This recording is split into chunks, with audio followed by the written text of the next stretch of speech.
what I have seen is that the problem is perhaps greater than I knew it to be. What it is a consciousness that there is not enough education. We've heard from almost everybody in the room, which surprised me, that it was as unanimous, that their frontline doctors or their clinical care or the medical assistants they talk to, but basically their first personal encounter with the medical profession failed to identify the disease for a long time, that they have struggled explaining to others what is going on with them because the language about what the disease is called CLTI, Chronic Limb-Threatening Ischemia, and it is the advanced version of Peripheral Artery Disease.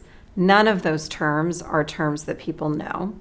And so what everybody in the room has talked about is not the complexities per se of the treatments that they've received, but what they have talked about is the inability to even have the language understood by their friends, their family, the medical profession, and their loneliness, frankly, in feeling that they're going through this without support.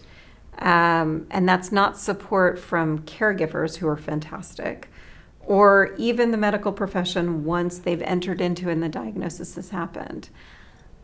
But it is in leading up to the diagnosis. And one of the things that is so horrible about vascular disease is that the extreme versions of it that result in amputations or result in inability to move, almost across the board can be avoided. So that's not to say that you can avoid vascular disease completely, but you can avoid the extreme versions of it that really impair people's lives. And so it's devastating when you encounter a situation where, because we don't have enough knowledge or enough education or enough commitment to this area of disease, that people have gone through procedures that they might have avoided if it had been caught early. So that's a big part of what we try to do is prevention and awareness.